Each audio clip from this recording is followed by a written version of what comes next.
Welcome to Stillnight Stories, a place where stories don't need to be loud, where every emotion is held gently, like the breeze that brushes past a half-closed window at night, when the world outside feels too noisy, when your thoughts won't settle.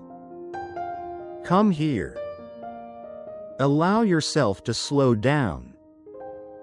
Take a deep, quiet breath, and let these whispered tales carry you to another place.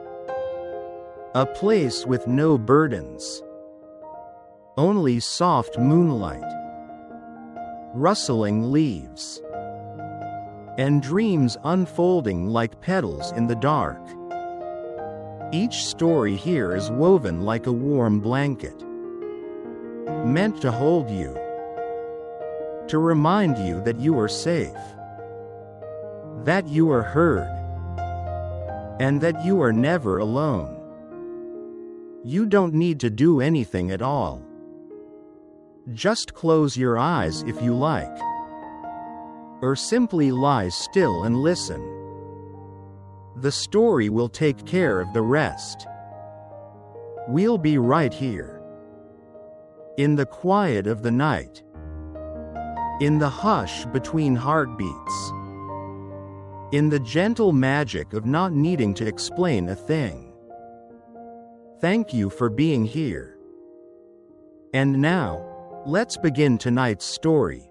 The Girl Who Spoke to the Moon.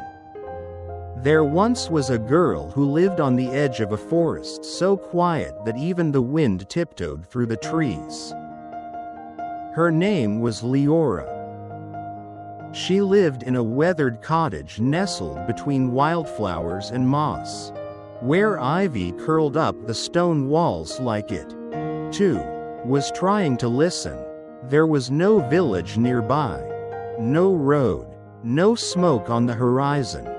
Only the hush of leaves and the soft companionship of deer, owls, and the occasional curious fox. The cottage had a sloping roof, a little chimney that puffed soft gray clouds into the evening sky, and windows that framed the stars like paintings. Leora liked the quiet. It didn't ask anything of her. The days passed slowly and sweetly, like honey dripping from a spoon. Each morning, she woke with the sun and listened to the gentle rustle of the forest waking beside her.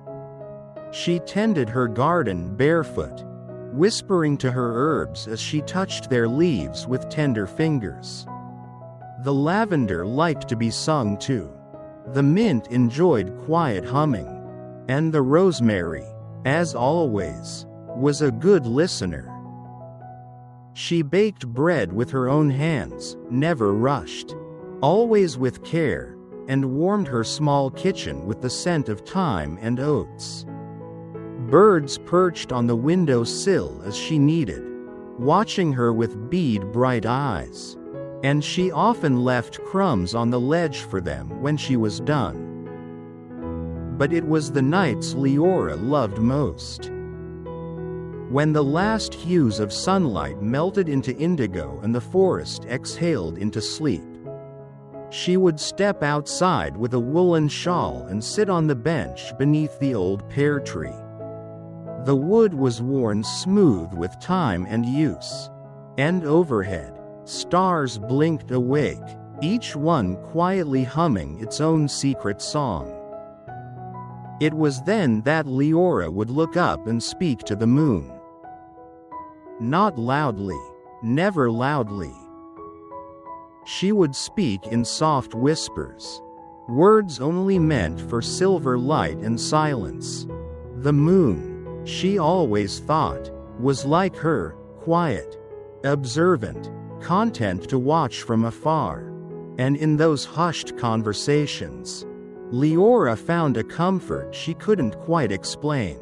She didn't expect answers. She didn't need them. It was enough just to speak, to be heard. Some nights, She told the moon about her day, the sound of rain on the rooftop, the way her cat, Clover, had chased a shadow across the kitchen floor, the scent of fresh lemon balm in the garden.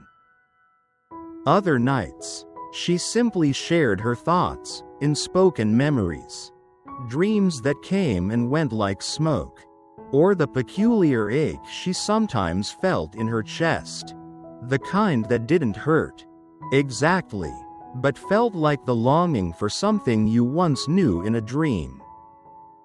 And sometimes, when the world was especially still, the moon seemed to listen more closely.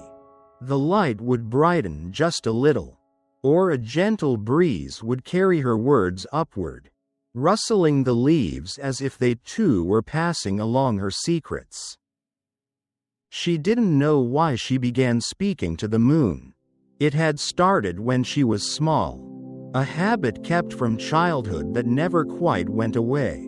But it felt right, like speaking to an old friend who didn't interrupt, didn't try to fix things, didn't need explanations, just presence. One evening, as summer folded itself gently into early autumn, Leora sat on her usual bench, a cup of chamomile tea steaming softly in her hands. The sky was brushed with stars, scattered like seeds across velvet, and the moon hung low and round, casting a soft, silver glow across the clearing. She took a sip of tea, breathed in the cool air scented with pine and earth, and whispered, "I wonder if you've ever felt alone up there." A pause. "I know I have, even here, where everything is peaceful." Clover brushed against her ankles, purring, before hopping up beside her. The forest was quiet, so quiet she could hear the rustling of small wings in the branches above, the distant trickle of the brook that curved gently around her home, and the heartbeat of the earth itself, slow and deep. "Sometimes I think I'm too quiet," she murmured, "like I'm not meant to fit into the louder parts of the world." The moon didn't answer, but the light shimmered just a little brighter, and a soft gust of wind passed over her face like a gentle hand smoothing back her hair. That night, when Leora went to sleep, she dreamed of silver light and still water. She stood in a lake so calm it reflected the stars perfectly. And above her, the moon hung large and near, close enough to touch, a voice, not loud, but warm and deep and full of light, whispered not in her ears, but in her heart. "You are not too quiet. The world simply forgets how to listen." She woke with tears on her cheeks, not from sadness, but from a kind of release, like a knot untied deep within. The days continued, slow and golden, filled with the soft rhythm of life. But something had shifted. Leora began to feel a warmth growing inside her chest, like a candle lit in a forgotten corner of a room. She smiled more. She sang more. She wrote small notes to herself and tucked them in between pages of her books. Words like "you are allowed to rest" and "kindness is a strength too." And every night, she continued to speak to the moon. But now, she listened, too.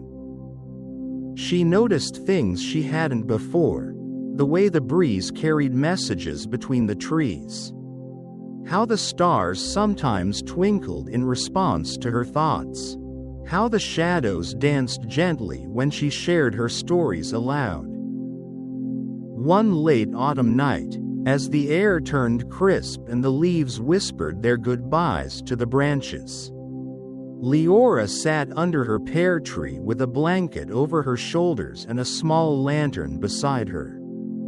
glowing like a firefly. "I think I understand now," she whispered. "It's not that I needed someone to fix the silence. I just needed to know it could hold me." The moon was high that night, and its light draped over her like a silken shawl. Clover curled beside her, and the world felt small and safe. In that stillness, she heard it again, not a voice in her ears, but a feeling in her heart, soft, steady, sure. You were never alone. Leora smiled, and a single tear slid down her cheek, not of sorrow, but of belonging. The wind sighed through the branches. The stars blinked softly above. And the moon kept listening, just as it always had. As Leora closed her eyes beneath the quiet sky, her breath slowed, and peace settled gently into her bones. The world, for now, was still, safe, whole. And the girl who spoke to the moon drifted into dreams, where every word was heard, every silence understood, and every heart, no matter how quiet, was never truly alone. The first frost came quietly. One morning, Leora stepped outside to find her garden touched with silver. The petals of her late-blooming flowers curled inward like sleepy thoughts. And the blades of grass glistened as if someone had painted them with moonlight during the night. She drew her shawl more tightly around her shoulders and stood for a long while. Listening, the forest made no noise, as though it, too, was watching the change of season with reverence. A hush had settled over the world, not an emptiness, but a fullness, as though the quiet held something sacred. That morning, as she warmed her hands around a mug of tea, Leora began to write a letter, not to anyone in particular. Just to the air, or maybe to herself. She folded the paper neatly, tied it with a piece of twine, and set it gently in the drawer of her writing desk. She had no reason for doing it. Only a sense that some words are meant to be gathered like fallen leaves, held softly, not spoken aloud. That evening, a mist rolled in as twilight fell, brushing over the earth like a dream half remembered. The edges of the trees faded into soft gray, and the glow from Leora's window became a lighthouse in the quiet dark. She lit a small lantern and stepped outside, breathing in the scent of cold earth and wood smoke. Her boots made no sound on the stone path. Even the birds were still. As she reached the bench beneath the pear tree, she paused. Something felt different, not dangerous, not wrong, just new, like stepping into a room you've always known, only to notice a door you'd never seen before. She sat down slowly, her lantern casting a gentle halo around her feet, and looked up. The moon was only a sliver that night, a quiet curve of silver. Like a smile hiding in the sky, its light was faint, but tender, a whisper instead of a song. Leora exhaled. "You're resting tonight." The breeze stirred the mist gently, and for a moment, it seemed to form shapes, soft spirals, curling tendrils, faint outlines of things that might have been wings, or whispers, or thoughts given form. Then they were gone. She tilted her head, curious but calm.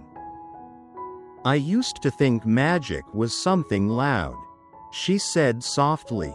"Flashes of light, grand spells, wild, impossible things. But now I wonder if it's just this.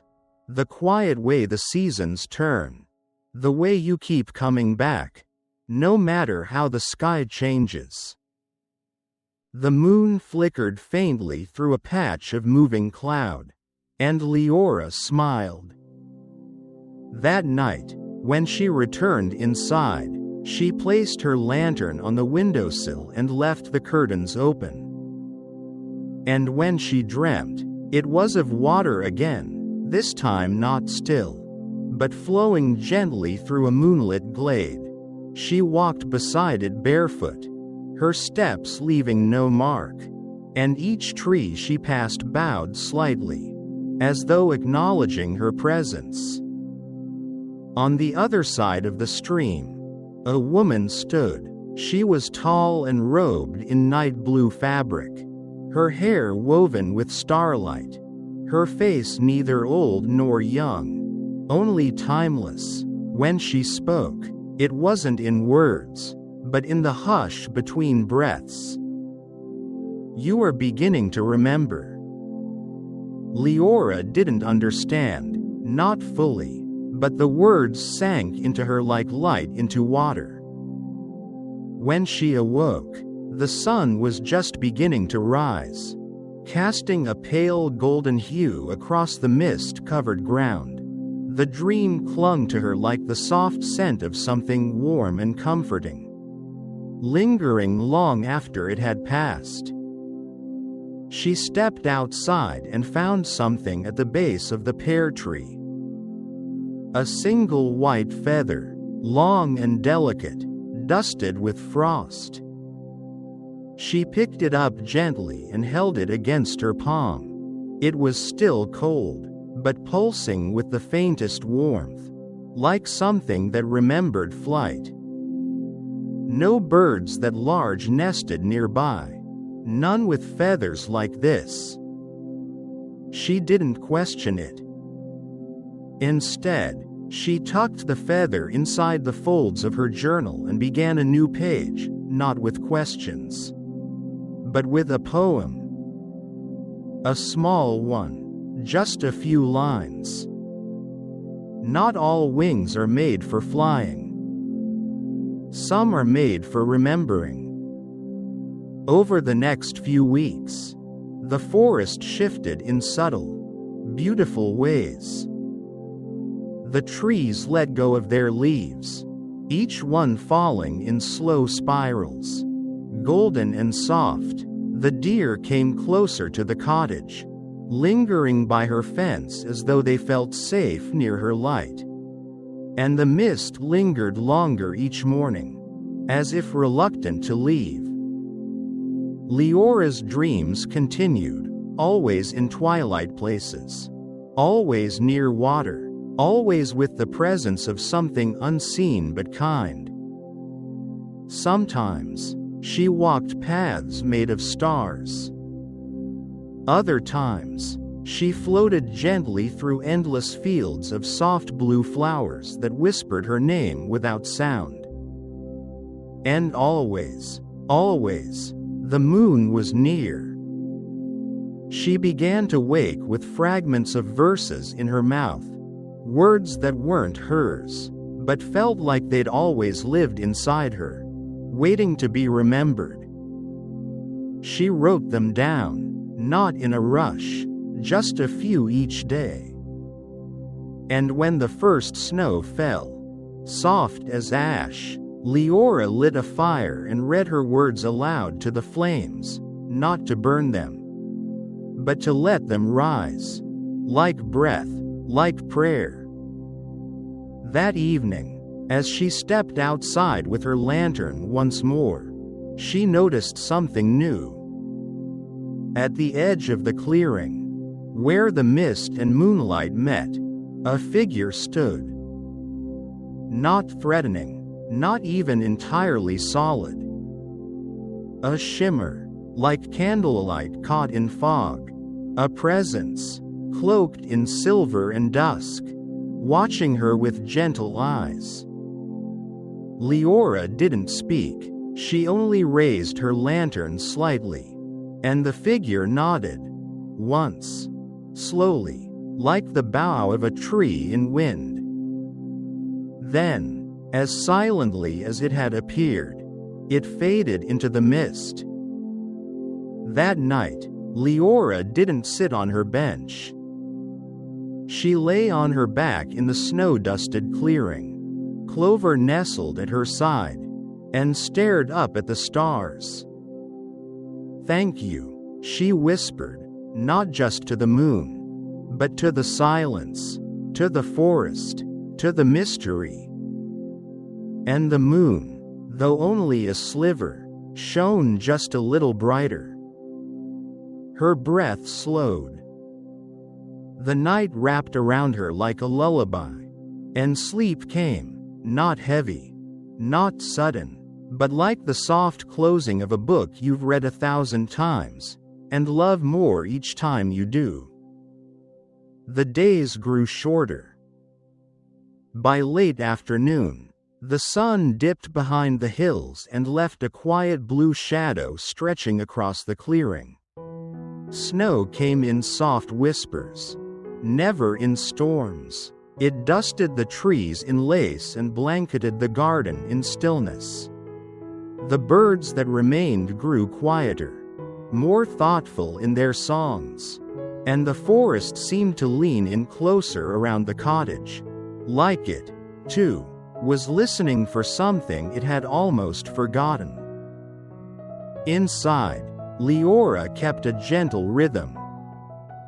She boiled tea leaves with orange peel and cinnamon bark, their scent wrapping through the small stone kitchen like an embrace. She knitted slow rows of a scarf she wasn't sure who it was for. She listened to the wood crackle in the hearth and watched the way the firelight danced across the old wooden beams above her. And at night, always at night, she went to the clearing with her lantern and whispered to the moon. She no longer wondered if the moon heard her.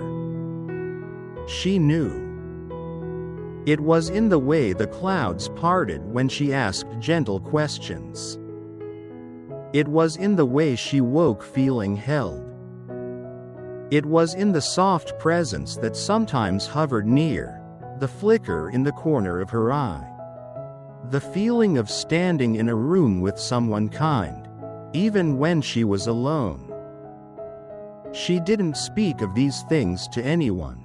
There was no one to tell, really. But more truthfully, there were some things too delicate for explanation, things meant to be felt, not dissected. One afternoon, while rearranging the books on her shelves, she came across a small leather-bound journal she didn't recognize. It was tucked behind an old herbology book, hidden so well that even the dust hadn't found it. The cover was faded, the clasp worn, and when she opened it, the pages were filled with handwriting that wasn't hers. Or perhaps, it was.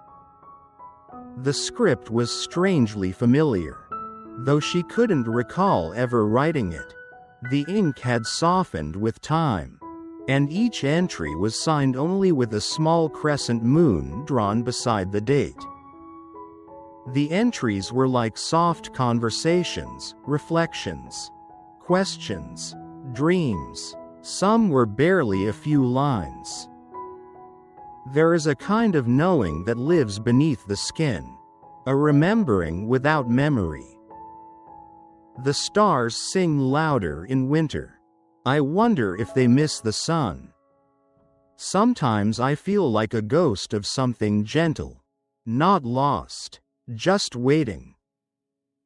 As Leora turned the pages, her breath caught.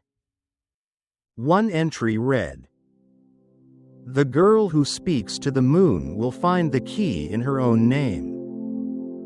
She traced the words slowly with her fingertip, a chill blooming across her skin, though the fire still crackled warmly in the hearth behind her. She whispered the sentence aloud. The girl who speaks to the moon. A long pause. Her name was Leora. She had always known it meant light. It was something her mother had once told her, long ago, in a voice that now echoed only in dreams. Light. She stared at the journal, then reached for the small wooden box on her bedside table, the one where she kept feathers, pressed petals, old ribbons, and folded thoughts. From it, she took the white feather she had found in the clearing. Holding it now, she noticed something she hadn't before.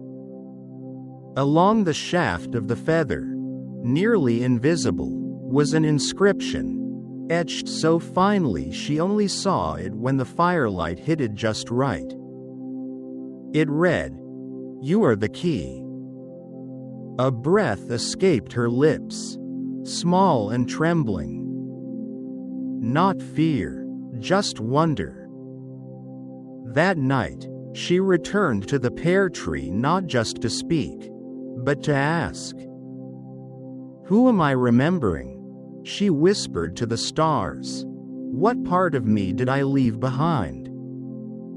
The wind didn't answer in words, but it wrapped around her like a song half heard, tugging at her hair and shawl with the gentlest fingers. She closed her eyes, and in that moment, something inside her opened. A door, perhaps. A window. A thread pulled loose in the tapestry of forgetting. And then, a memory. Not of this life. Not of this body. But of standing in a temple made of air and moonlight, her feet bare on cool stone, her hands raised to the sky as the stars answered her call with soft beams of recognition. She had worn robes the color of mist and had carried in her palm a silver disc, etched with sacred patterns only the moon could read. She had once been a guardian. Not of people. Not of places. But of dreams. Of silence.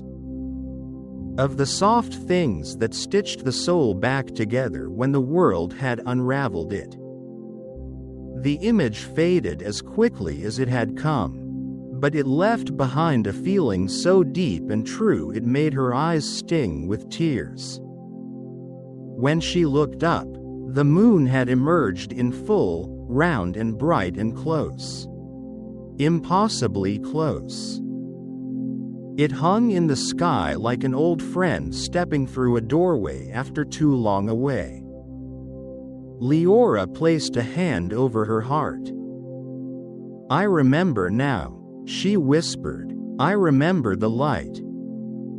And the moon pulsed once, softly. That night, her dreams were full of silver bridges and quiet beings who spoke only in warmth. They greeted her not with surprise, but with the gentle reverence of reunion. "You are returning," they said. "Not to a place," another voice whispered, "but to yourself." When she awoke, the world had changed, though nothing outward was different. The trees were the same. The snow still fell in gentle veils. The birds still flitted through the branches, and Clover still curled beside her with his warm purr. But inside her, something had shifted. She no longer felt like a girl speaking to the moon. She felt like part of it. As if she had always been one of its many voices, simply sent down into the world for a little while, wrapped in skin and breath and time. She smiled. There was no rush to understand everything. There never had been. Some truths unfolded like petals, one at a time, in their own slow, silent rhythm. And so she kept tending her garden. She kept writing small notes to the air. She lit candles not because she needed the light, but because flame is a language the spirit understands. And at night, she still stepped outside with her lantern and whispered upward. Not because she was seeking answers, but because now she knew. She was the answer. She always had been. The snow fell for 3 days without pause. Not in heavy sheets, but in a slow, soundless descent, like a lullaby falling from the sky, each flake unique, each one dissolving on her fingertips like a secret told only once. Leora didn't mind being snowed in. She wrapped herself in wool and silence, lit candles in every corner of the cottage, and let the soft golden glow stretch long across the wooden floors. Outside, the world had gone white and quiet, and inside, her little hearth home beat slow and steady. Each morning, she'd wake and find that the world had been rewritten overnight, paths erased. Branches bowed, the familiar made unfamiliar beneath a fresh coat of wonder. And each night, she'd whisper a few quiet words to the moon, even if it was hidden behind clouds. "I know you're still there," she'd say softly, "even when I can't see you." She was speaking, she realized, not just to the moon, but to herself, to the parts of her that had once been hidden beneath clouds. On the 4th night, just as the last embers in the hearth were fading to a soft red hush, Leora sat beside the window with her tea and watched the snowfall. The air inside was thick with the scent of cedarwood and cloves. Clover was curled by her feet, purring in his sleep. And that was when she saw it. At first, she thought it was a trick of the snow, or perhaps the firelight playing against the frost glass. But no, it was real. A flicker. A shimmer. A small light, moving steadily through the trees. She leaned closer, her breath fogging the glass. It wasn't a lantern. It didn't flicker like firelight or dance like candle flame. It glowed with the soft, steady pulse of something old, familiar. She slipped on her boots and coat, wrapped herself in her thick shawl, and stepped outside into the hush. The snow muffled every sound. Even her breath felt quieter, more reverent. The cold kissed her cheeks, gentle and crisp, and the trees stood still like monks in meditation. She followed the light. It led her not with urgency, but with invitation, a soft tug, like a memory you forgot you cherished. Through the trees, beyond the brook now frozen and glassy, deeper into the forest than she had walked in some time. And then she saw it. A house. Small, modest, tucked in a ring of ancient pines. Its roof was laced with snow, its walls twined with ivy that bloomed even in winter. Smoke curled from the chimney like a ribbon, and in every window, warm golden light glowed. Leora stood still, her heart thudding softly, not with fear, but recognition. She didn't remember this place. And yet, she did. The door opened before she knocked. Standing there was a woman, not young, not old, with eyes the color of dusk and hair long and silver blue like moonlight reflected in water. She smiled, a smile that wrapped around Leora like a blanket pulled from the dryer. "Welcome home," the woman said. Leora's breath caught. She wanted to ask, "Home?" but the words didn't come. The woman stepped aside. "Come in, child, it's cold, and the tea is waiting." So she stepped over the threshold. Inside, the house was warm and full of softness. Walls lined with books and jars filled with dried herbs and tiny shells. A cat curled on a cushion near the fire. Bells that hung from door frames, chiming gently even when no one passed beneath them. And everywhere, little lights. Floating orbs, some the size of marbles, some like small lanterns, drifting through the rooms as if carried by invisible winds. Leora sat on the thick cushion offered to her, hands cradling a mug of something warm and fragrant, hints of sage, honey, and something older she couldn't name. The woman sat across from her and studied her with eyes that had watched many moons rise. "You've started remembering," she said, not as a question. Leora nodded, "Just pieces." "That's how it always begins," the woman murmured, stirring her tea with a spoon that glowed faintly at the tip. "The soul remembers long before the mind does." They sat in silence for a while, letting the tea steep and the fire speak. Then the woman reached into a small drawer beside her and pulled out a folded piece of parchment. She handed it to Leora. With careful fingers, Leora unfolded it. It was a map. Not of roads or rivers, but of stars. A constellation map, hand-drawn, in delicate ink, with small silver threads sewn between points like stitches in the sky. At the center was a symbol she recognized instantly. A crescent moon, cradling a single drop of light.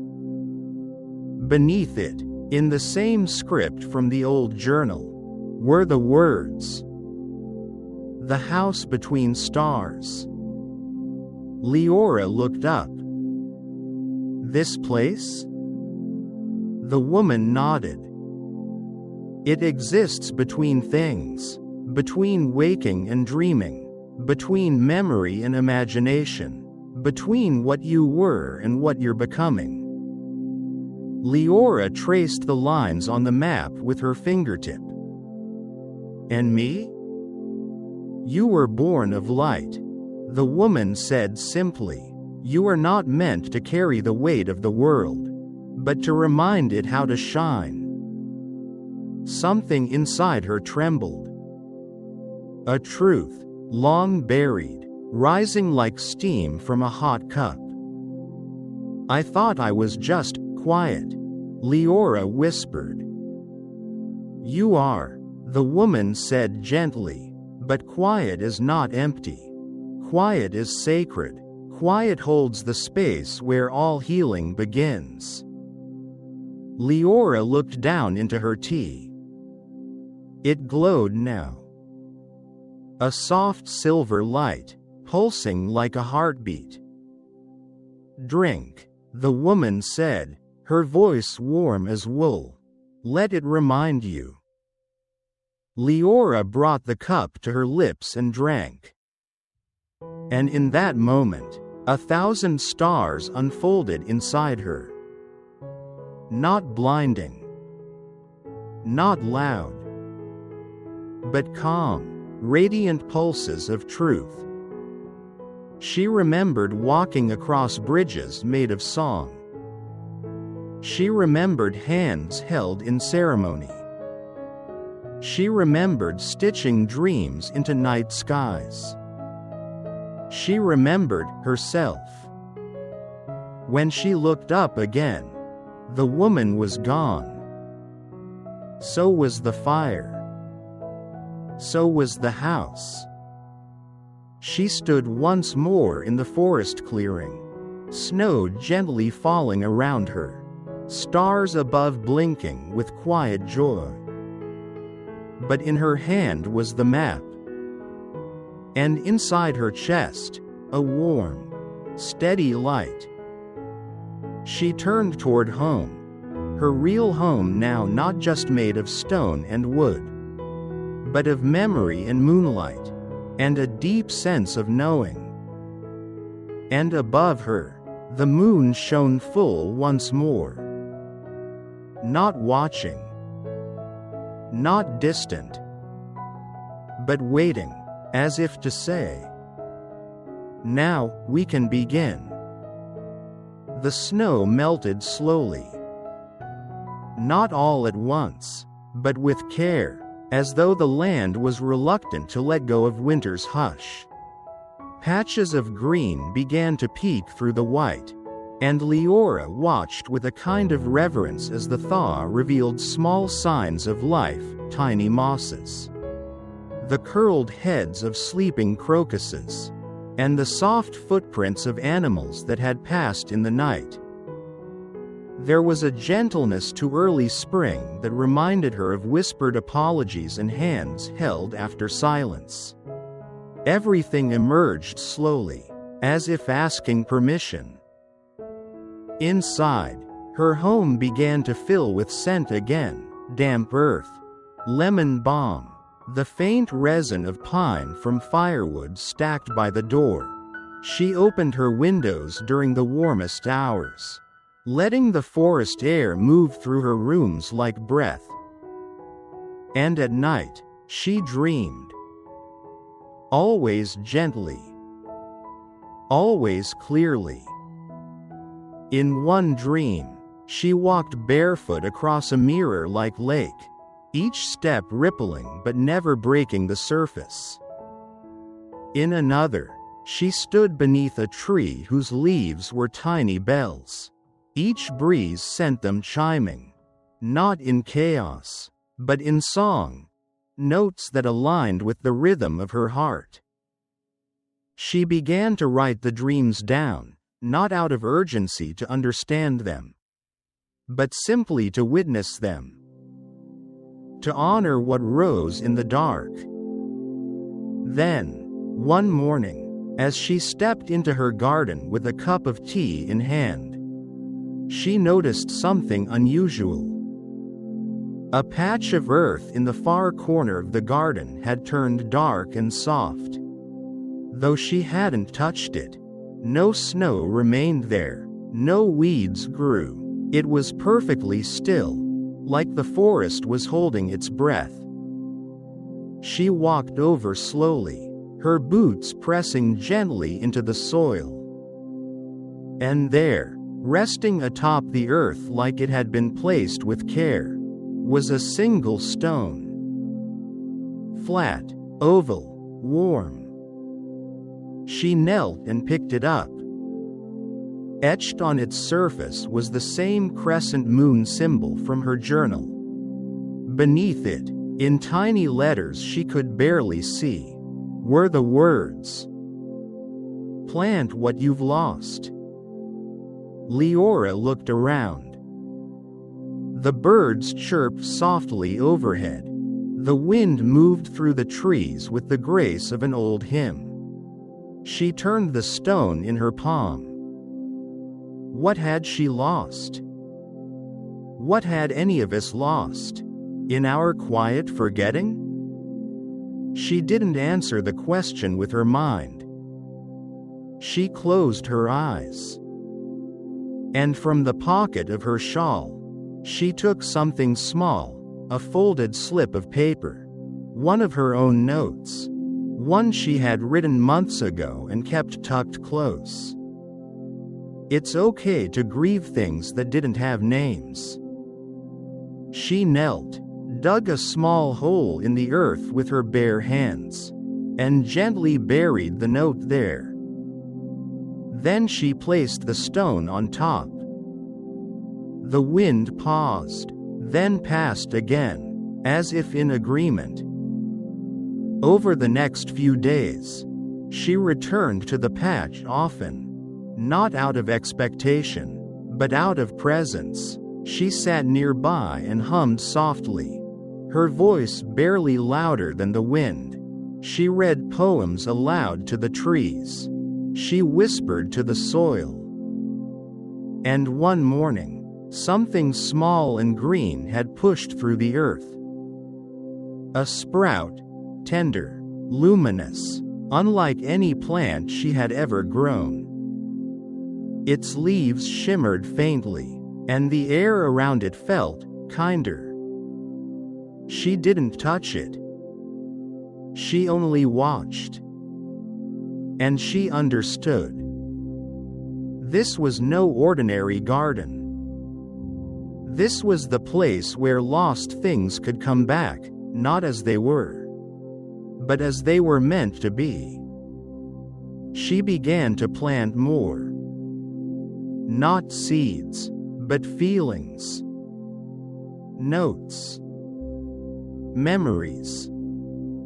Each time she felt something stir within her, an old ache, a forgotten joy, a dream half remembered, she wrote it down and gently laid it beneath the soil. And each time, something different bloomed. A blue flower that smelled like rain on old books. A silver vine that hummed at dusk. A cluster of round blossoms that pulsed with warmth when she sang. The garden grew in quiet wonder. It became a place of healing, not loud, not showy, just true. Visitors came, sometimes. Not people, not quite. Shadows of beings made of light and breath and long-forgotten names. They did not speak, but they bowed to her.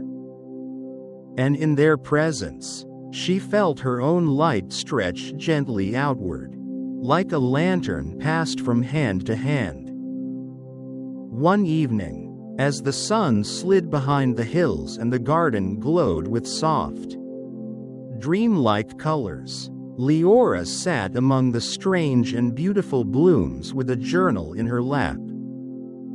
She wrote only one sentence. This is what it means to return to yourself. And then she closed her eyes. Above her, the first stars appeared. Clover curled in her lap. And the moon, now a perfect half circle in the sky, bathed her garden in silver peace. She stayed there long into the night, not asleep, not awake, just being. Wrapped in roots and stars. Cradled by the soft hands of the earth. And when she finally rose and returned to her cottage, her steps were slower, not from tiredness, but from reverence.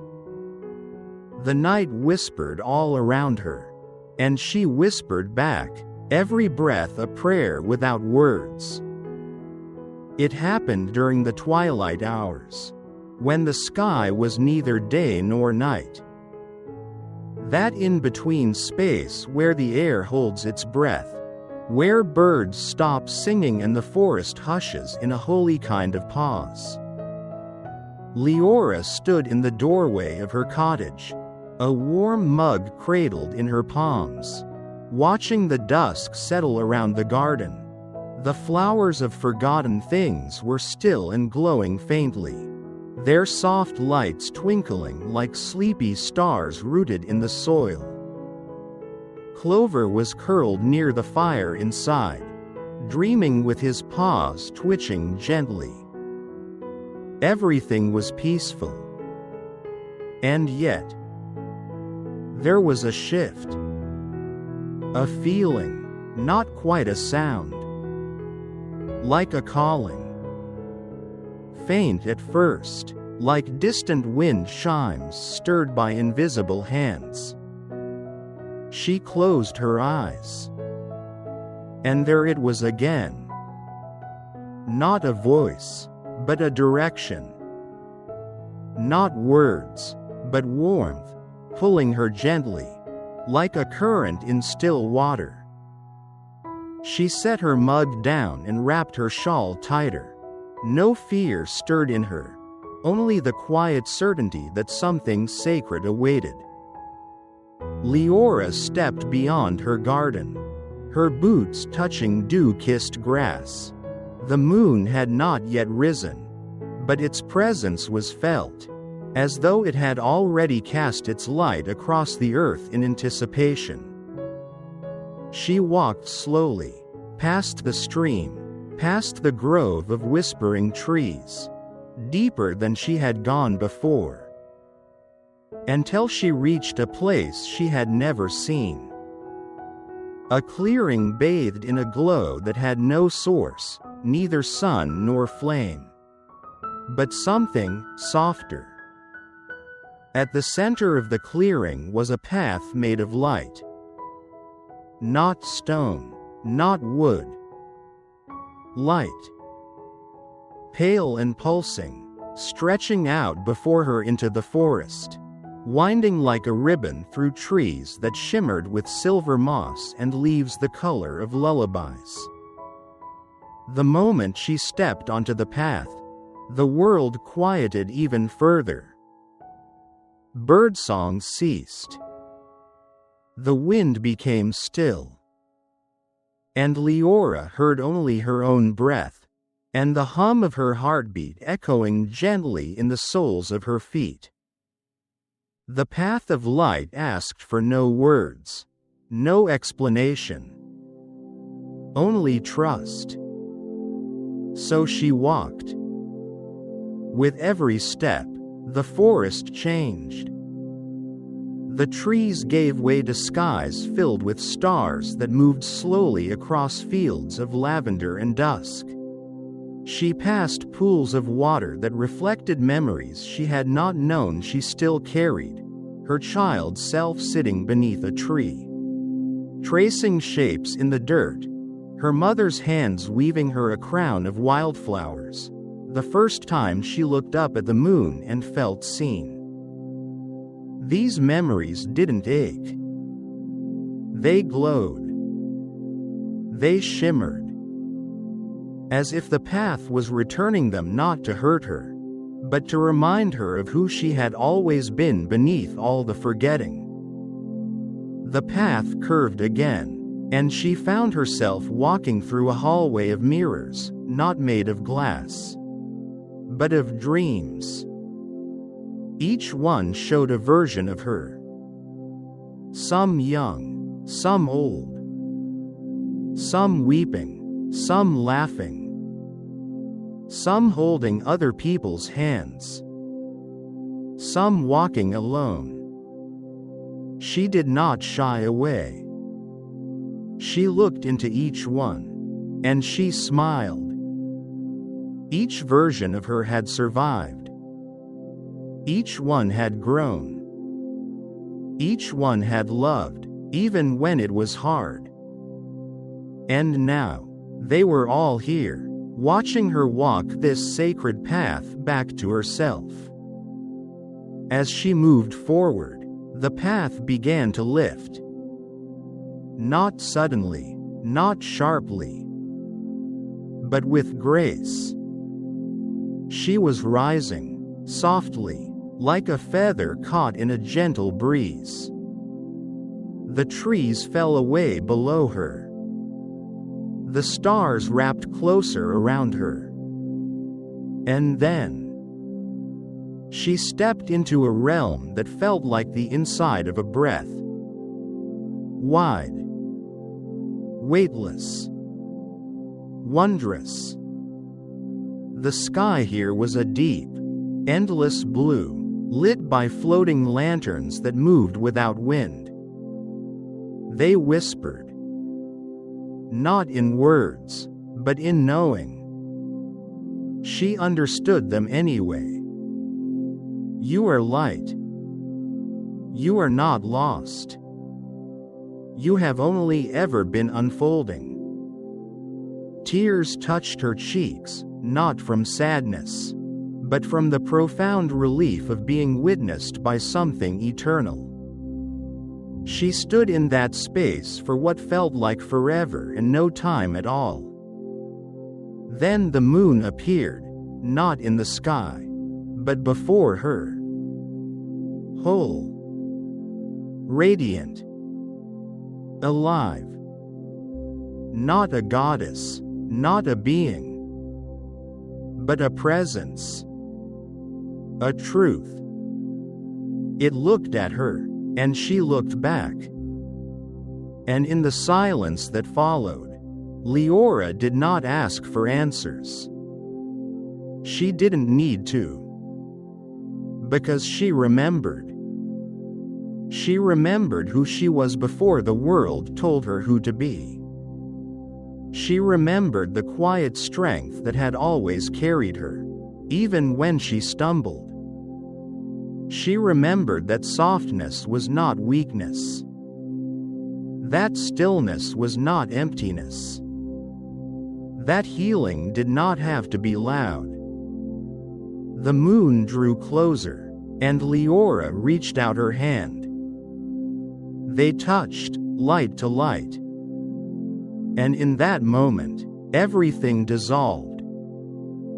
Fear. Shame.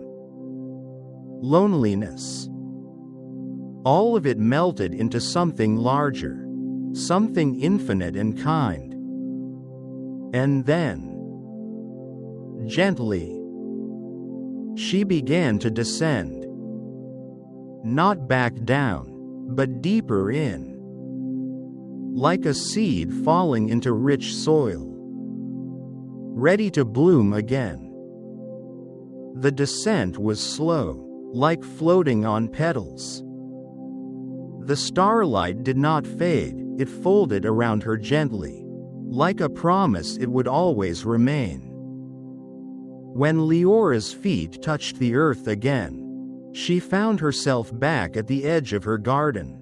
The sky above was a soft indigo, scattered with stars, and the moon now hung full and quiet, as if it had waited just for her return. She stood for a moment, listening. To the stillness. To the hush of leaves brushing in the night breeze. To her own breath, even and sure. And something else, something quieter than sound. Peace. A peace that came not from knowing everything, but from needing to know nothing more.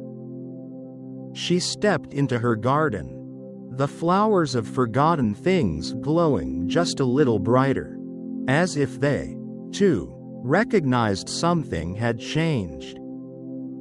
But nothing was rushed. There was no great celebration, no loud return. Just warmth. Just belonging. Clover stirred by the hearth as she entered the cottage. He lifted his head, blinked at her with soft, amber eyes, then padded over to press his nose gently to her hand. She knelt beside him, resting her forehead against his. "I'm home," she whispered. And she was. That night, Leora lit only a single candle. She sipped warm tea by the fire, wrapped in her shawl, while the moonlight poured through the window like honey. She did not write anything down, not yet. The words would come later. Tonight was for resting. The dream world awaited her, and it did not feel separate from waking anymore. It felt like a continuation. As she curled into bed, the covers cool and comforting, she let herself drift without resistance. No tension remained in her shoulders. No worries crowded her chest. Only breath. Only stillness. Only the quiet knowing that she was exactly where she needed to be. Outside, the moon stood watch, round and glowing, steady in the sky. And if anyone had been listening just then, truly listening, they might have heard it whisper. Not in words, but in light. In the hush of leaves. In the soft rhythm of Leora's sleep. A lullaby that needed no melody. A promise as old as the stars. You are never alone. You are always becoming. And the light is always within you. Good night, dear one. Sleep safely now. The world can wait. Let the moon keep you company. You are home.